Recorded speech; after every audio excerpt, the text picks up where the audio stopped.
Assalamualaikum warahmatullahi wabarakatuh. Apa kabar sobat sekalian? Jumpa lagi di channel Rambut Ini. Kali ini kita akan membahas berita hangat dan masih hangat diperbincangkan, yaitu dari Civil Society Profesor Didin Damanhuri yang merupakan guru besar ekonomi politik IPB, menyampaikan pilih pemimpin yang tidak membodohi publik, ya.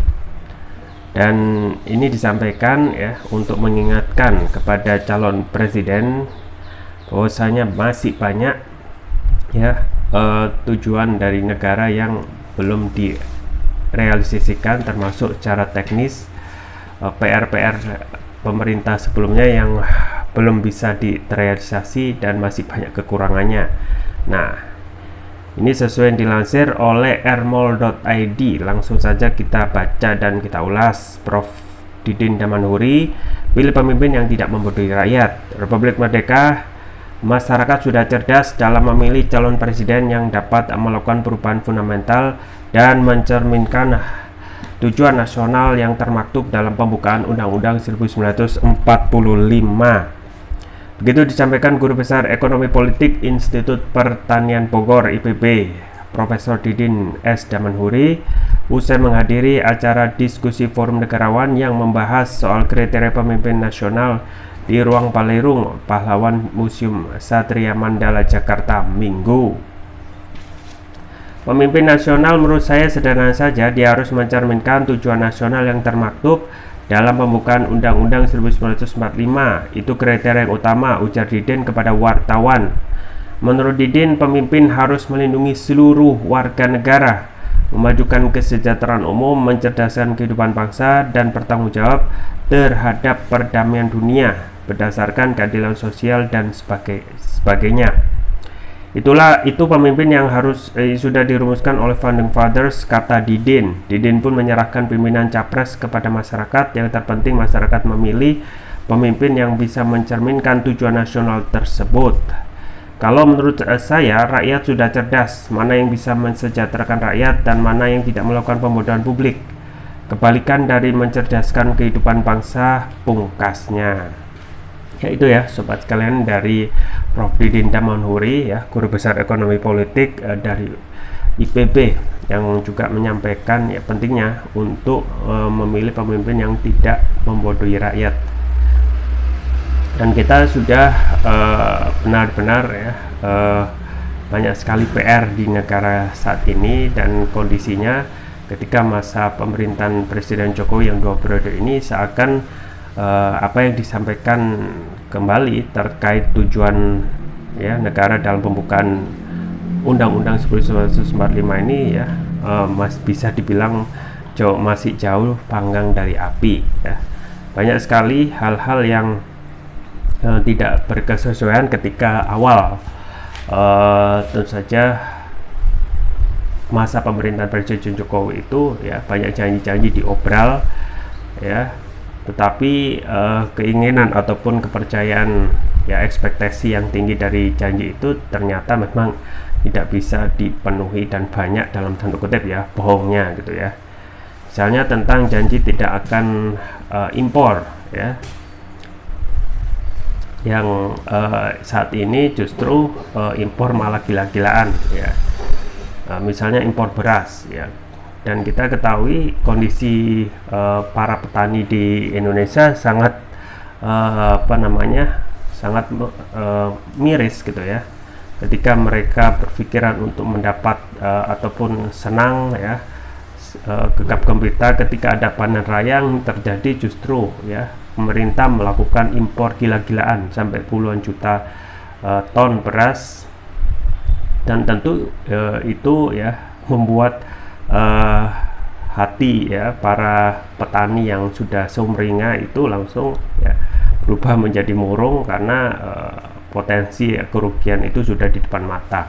Dan ini berlangsung bertahun-tahun ya pada saat pemerintahan Presiden Jokowi yang jauh dari panggang itu untuk mensejahterakan rakyat, khususnya petani yang dalam periode saat ini itu ya belum mendapatkan kesejahteraan, ya. Belum janji-janji yang lain yang disampaikan, misalnya tentang tidak berhutang ya. Berhutang ini juga sangat riskan pada saat rezim Jokowi ya, yang kita ketahui utang jor-joran, gali lubang tutup jurang, yang terkesan diumbar ya, dan tidak ada remnya. Dan disampaikan oleh beberapa pengamat, utang ini prediksi pada akhir pemerintahan Presiden Jokowi akan berada pada posisi 10.000 triliun ya. Dan kalau kita melihat apa yang disampaikan oleh Misbakun ya, Komisi 3 DPR politisi Golkar, ini lebih berat lagi ya, posisi hutang di negara kita tidak hanya utang pemerintah gitu ya. Ada utang yang lain, yaitu utang dari BUMN ya. Jadi utang pemerintah sehingga saat ini ya itu 7.900 triliun ya, belum utang BUMN ya 8.400, dan juga tanggungan untuk memenuhi ya pensiun dan hari tua TNI Polri sekitar 4.500. Jadi total itu 20.450 ya, 20.750 ya utang ya. Karena utang yang dihadapi oleh BUMN tidak mungkin juga kalau tidak pemerintah yang akan membayar, pun tanggungan untuk hari tua TNI Polri tidak mungkin juga yang menanggung, pasti pemerintah ya.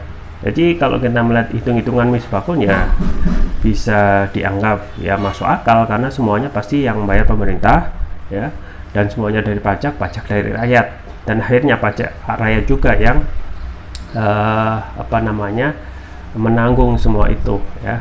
Jadi pemerintah enak-enakan utang sesuai yang disampaikan oleh JK. Utang itu gampang ya, yang sulit itu bagaimana cara mengembalikannya ya. Jadi posisi utang itu 20.750 ya, kalau kita melihat hitungan yang real tanggungan pemerintah. Tetapi kemudian dibandingkan dengan PDB ya, produk domestik bruto, yang kurang lebih sama 20.000 triliun.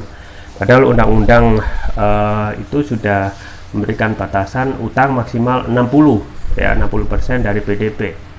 Jadi kalau sudah 20.000 triliun kemudian utang, kemudian PDB 20.000, berarti sudah 100% dari PDB, dan ini menyalahi sebenarnya undang-undang yang sudah dijadikan aturan ya, aturan baku ya.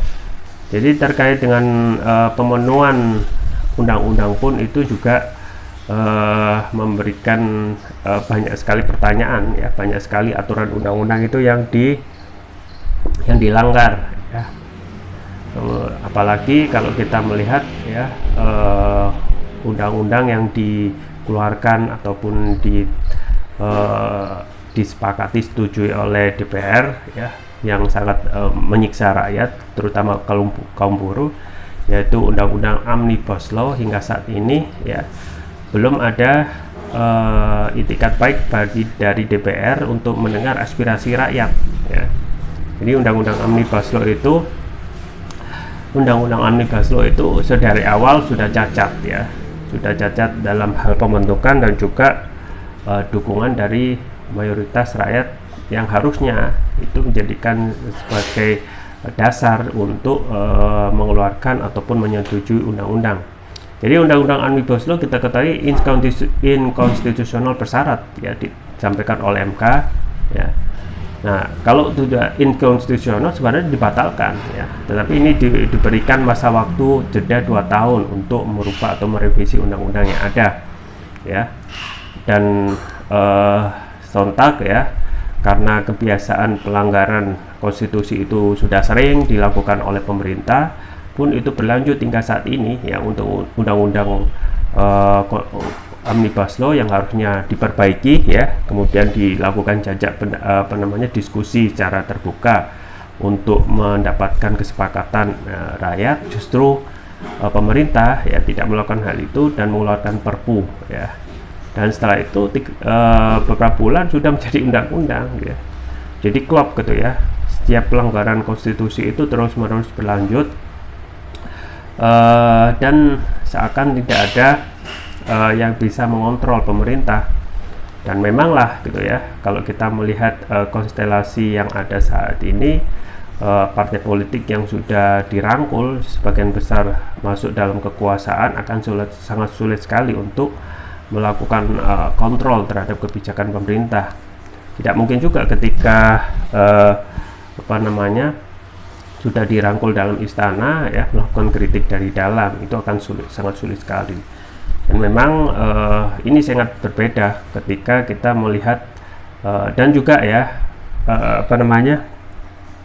akan berbeda ketika kita melihat contoh keberhasilan ya ataupun hal yang lebih baik di negara maju, bahwasanya kontrol publik terhadap pemerintahan itu ya sangat kuat sekali ya, baik itu pemerintahan sistem presidensial ataupun sistem parlementer ya.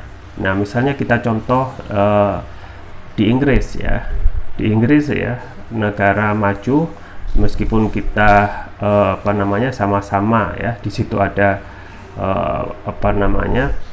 konstelasi politik yang memanas, tapi mereka lebih disiplin ya, dan juga bisa mengontrol pemerintahan jauh lebih baik ya. Ketika misalnya kita melihat pemerintahan Perdana Menteri Boris Johnson ya, yang berlangsung ada pelanggaran konstitusi ya, namanya Partygate. Boris Johnson melakukan sejumlah pelanggaran pada saat pandemi pada waktu itu, yang harusnya diterapkan sistem lockdown, tidak ada harus ada social distancing, justru melakukan pesta ulang tahun di saat kondisi beberapa negara itu melakukan lockdown, dan akhirnya sontak ya menimbulkan pelanggaran, dan langsung yang dikuliti dan diekspos ya pelanggaran tersebut tidak oleh luar dari partai konservatif, partainya Boris Johnson, tapi partainya sendiri, yaitu partai konservatif, untuk menguliti kesalahan pelanggaran Perdana Menteri tersebut ya. Dan desakan ingin untuk mundur itu sangat kuat sekali, dan akhirnya ya karena tabiat moral orang-orang Inggris itu ya, itu lebih baik, maka tidak perlu waktu lama untuk ya Boris Johnson untuk mengundurkan diri ya. Dan akhirnya ya seperti itu gitu ya. Mereka itu lebih tahu diri daripada sebagian dari para politisi di negeri ini ya. Ketika mereka sudah melakukan pelanggaran, mereka langsung paham ya, mengundurkan diri. Jadi politik ataupun jabatan publik itu tidak segala-galanya, justru itu yang akan membawa konsekuensi atau tanggung jawab ya moral kepada publik ya, karena mayoritas pejabat publik itu ya dibayar dari pajak rakyat ya. Jadi yang menjadi pesuruh itu adalah pejabat publik sebenarnya, tapi sebagian kita melihat hal sebaliknya ya. Jadi pejabat publik itu ya melihat harus dilayani oleh rakyat. Nah, ini adalah pernyataan ataupun ya pemikiran yang terbolak-balik ya. Pun juga setelah itu ada Liz Truss ya, Perdana Menteri yang pengganti Boris Johnson ya, tidak butuh waktu lama gitu ya. Ada desakan dari beberapa anggota partai gitu ya, dan tidak butuh lama, 40 hari menjabat langsung mengundurkan diri ya. Pun juga ada menteri yang menjabat di Inggris juga, namanya Suella Braverman ya, hanya salah mengirimkan email yang harusnya yang memakai email formal ataupun email resmi dari pemerintah, tetapi mengirimkan informasi menggunakan email pribadi, itu sudah cukup menganggap itu pelanggaran dan mengundurkan diri gitu ya. Jadi meskipun sistem pemerintahan berbeda antara presidensial maupun parlementer, tetapi yang kita ambil pelajaran adalah etika publik. Yang ini sudah jauh sekali tidak dipunyai oleh beberapa pejabat publik yang menjabat saat ini ya. Jadi kalau di sini itu kalau sudah sama seperti iklan kursi ya, sofa ya, kalau sudah duduk lupa berdiri. kalau sudah ada desakan publik ya, nunggu publik itu melakukan demonstrasi besar-besaran, bakar-bakar, kemudian sampai menduduki DPR baru sikap pejabat publik yang berkuasa itu langsung berubah karena desakan publik. Pun untuk aksi 212 ya, padahal pelanggarannya 1 orang, tetapi harus menunggu jutaan umat muslim pada waktu itu untuk berkumpul di Monas ya, sampai 7 juta lebih, baru desakan publik itu bisa memberikan hukuman ya untuk pelanggar hukum Ahok pada waktu itu. Jadi itu PR yang masih berat ya, kalau kita melihat tujuan negara yang disampaikan oleh Profesor Didin Damanhuri, itu memang masih jauh panggang dari api ya, untuk melaksanakan pembukaan Undang-Undang 1945 yang hanya saat ini terkesan sebagai slogan, tetapi untuk pelaksanaannya masih sangat sulit sekali. Dan memang tidak ada kata lain ya, apa yang disampaikan oleh Anies Baswedan ya, visi misi itu bisa dibuat, tetapi rekam jejak itu yang bisa menentukan siapa pemimpin itu melalui ya pekerjaannya sebelumnya. Kita tunggu saja siapa yang akan bisa bisa setidaknya ya memperbaiki PR negeri ini yang makin berat ini. Itu saja yang bisa saya sampaikan, semoga bermanfaat. Jangan lupa like, share, dan subscribe. Sampai jumpa lagi. Wassalamualaikum warahmatullahi wabarakatuh.